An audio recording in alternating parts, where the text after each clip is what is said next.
programang ito ay rated SPG. Striktong patnubay at gabay ng magulang ang kailangan. Maaaring may masiselang tema, lengguwahe, karahasan, sexual, horror o droga na hindi angkop sa mga... Parang nagbago yung isip ko eh. Kung patayin ko na lang kaya yung tatay mo.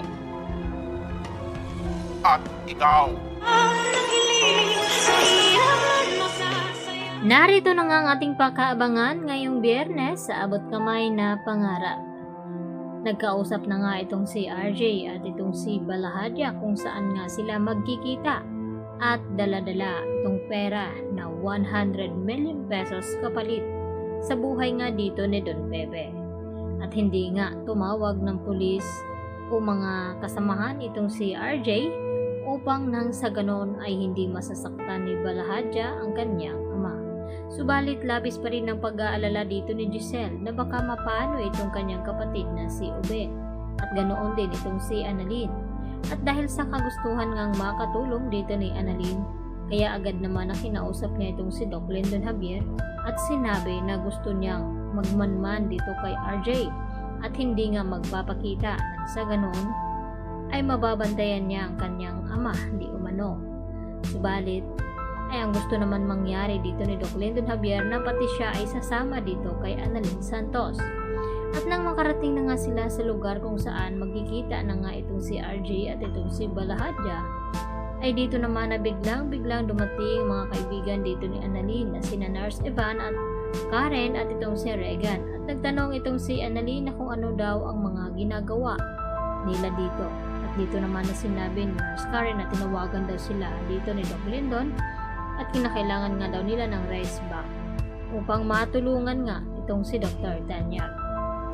Kaya dito naman nag-disguise ang mga ito nang sa ganun na hindi nga sila makikilala.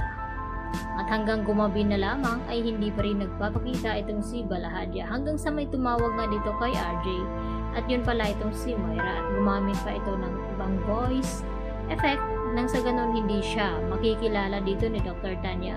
At may kamera pa lang nilagay doon si Balahadya sa lugar kung saan nga daw sila magkikita. At kitang-kita nga dito ni Moira at tinatakot naman ni Moira itong si RJ na nagbago na nga daw ang kanyang isip. Paano daw kapag hindi na daw niya ituloy itong pera na ransom money at tatapusin na lamang daw niya itong si RJ. Kaya dito naman natakot itong si RJ nang makita niya na may silencer na nakatutok nga sa kanya. Baka ito na nga ang kanyang katapusan at mapanganib nga ang gagawin dito ni RJ sa pagligtas ng kanyang ama na walang hangkasiguruduhan. Samantala dito naman sa bahay ni Carlos ay dito naman na pinapasakay na nga itong si Lynette dito ni Dax upang puntahan ang bangko kung saan ay kukunin na nga nila ang lahat-lahat ng pera doon ni Lynette. At dito naman na tumawag itong si Moira kay Balahadya at kinamusta itong si Dax kung nagawa ba daw niya ang pinag-uutos nito. At dito naman na sinabi ni Balahadya na nagawa na nga daw nila at kinakailangan na hindi daw sasabit itong si Moira at hindi matitrace. At ang sagot naman dito ni Balahadya sa kanila na hindi daw sila matitrace kung walang ititrace. At dito nga napansin dito ni Lynette na dumating nga itong sasakyan ni Carlos at nakita nga ni Carlos itong sasakyan ni Harry na nakaparada doon sa kanilang bahay. At nagtataka ito na kung bakit naroon nga ang sasakyan dito ni Harry. Maliligtas nga ba ni Carlos itong si Harry na binugbog nga dito ni Dax dahil sa akala na mailigtas nga niya itong si Lynette, subalit hindi nga nakayanan ni Harry na iligtas itong si Lynette dahil sa malalaki nga itong kanyang kalaban. At kahit anong laban nga ni Harry ay wala nga siyang magawa dito. At dito na kaya yan na magalit ng gusto itong si Carlos dito kay Lynette dahil sa kapababayaan nito at madadamay pa itong si Harry at isisisi lahat ni Carlos dito kay Lynette.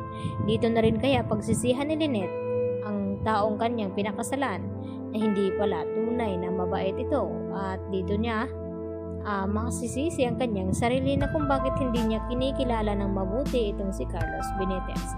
Yan po aking panibagong latest update today at maraming pong salamat sa inyong pananatiling panonood dito sa aking munting channel. Hanggang sa muli mga kapuso, bye-bye!